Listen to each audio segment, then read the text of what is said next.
पंचाशः सर्गः। अपने 100 पुत्रों और सारी सेना के नष्ट हो जाने पर विश्वामित्र का तपस्या करके महादेव जी से दिव्यास्त्र पाना तथा उनका वशिष्ठ के आश्रम पर प्रयोग करना एवं वशिष्ठ का ब्रह्मदंड लेकर उनके सामने खड़ा होना। विश्वामित्र के अस्त्रों से घायल होकर उन्हें व्याकुल हुआ देख वशिष्ठ जी ने फिर आज्ञा दी, कामधेनु, अब योग बल से दूसरे सैनिकों की सृष्टि करो। तब उस गौ ने फिर हुंकार किया।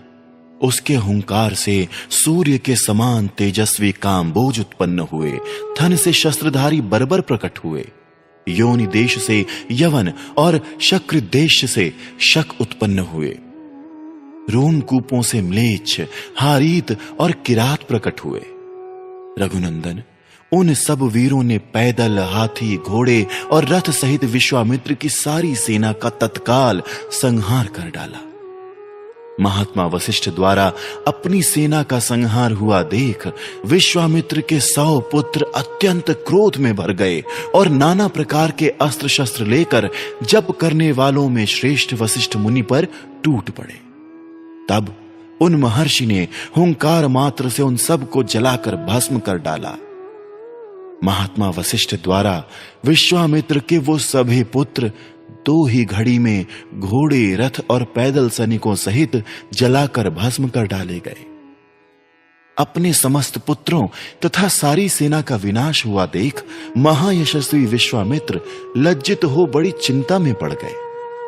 समुद्र के समान उनका सारा वेग शांत हो गया।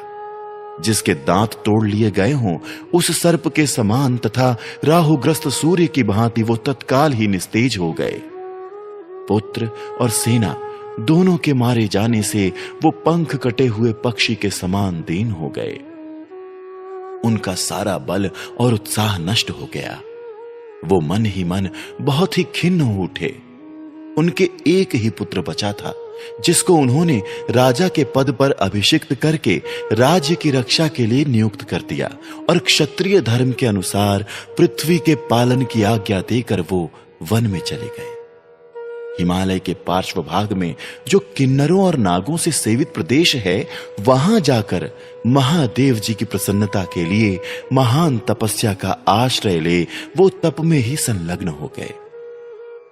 कुछ काल के पश्चात वरदायक देवेश्वर भगवान वृषभध्वज ने महामुनि विश्वामित्र को दर्शन दिया और कहा, राजन, किस लिए तप करते हो? बताओ, क्या कहना चाहते हो? मैं तुम्हें वर देने के लिए आया हूं। तुम्हें जो वर पाना अभीष्ट हो उसे कहो। महादेव जी के ऐसा कहने पर महातपस्वी विश्वामित्र ने उन्हें प्रणाम करके इस प्रकार कहा, निष्पाप महादेव, यदि आप संतुष्ट हो तो अंग, उपांग, उपनिषद और रहस्यों सहित धनुर्वेद मुझे प्रदान कीजिए। अनग, देवताओं, दानवों, महर्षियों, गंधर्वों, यक्षों तथा राक्षसों के पास जो जो अस्त्र हों वो सब आपकी कृपा से मेरे हृदय में स्फुरित हो जाएं। देव देव, यही मेरा मनोरथ है जो मुझे प्राप्त होना चाहिए। तब एवमस्तु कहकर देवेश्वर भगवान शंकर वहां से चले गए। देवेश्वर महादेव से वो अस्त्र पाकर महाबली विश्वामित्र को बड़ा घमंड हो गया। वो अभिमान में भर गए। जैसे पूर्णिमा को समुद्र बढ़ने लगता है, उसी प्रकार वो पराक्रम द्वारा अपने को बहुत बढ़ा चढ़ा मानने लगे। श्री राम, उन्होंने मुनि श्रेष्ठ वशिष्ठ को उस समय मरा हुआ ही समझा। फिर तो वो पृथ्वीपति विश्वामित्र वशिष्ठ के आश्रम पर जाकर भांति भांति के अस्त्रों का प्रयोग करने लगे। उनके तेज से वो सारा तपोवन दग्ध होने लगा। बुद्धिमान विश्वामित्र के उस बढ़ते हुए अस्त्र तेज को देख वहां रहने वाले सैकड़ों मुनि भयभीत हो संपूर्ण दिशाओं में भाग चले। वशिष्ठ जी के जो शिष्य थे, जो वहां के पशु और पक्षी थे, वो सहस्त्रों प्राणी भयभीत हो नाना दिशाओं की ओर भाग गए। महात्मा वशिष्ठ का वो आश्रम सूना हो गया। 2 ही घड़ी में ऊसर भूमि के समान उस स्थान पर सन्नाटा छा गया। वशिष्ठ जी बार बार कहने लगे, डरो मत, मैं अभी इस गाधी पुत्र को नष्ट किए देता हूं, ठीक उसी तरह जैसे सूर्य कुहासे को मिटा देता है।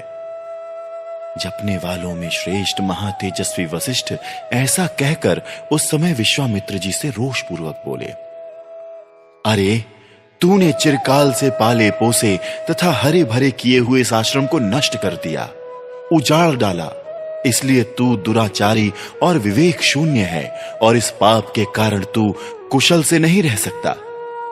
ऐसा कहकर वो अत्यंत क्रुद्ध हो धूम रहित कालाग्नि के समान उद्दीप्त हो उठे और दूसरे यमदंड के समान भयंकर डंडा हाथ में उठाकर तुरंत उनका सामना करने के लिए तैयार हो गए।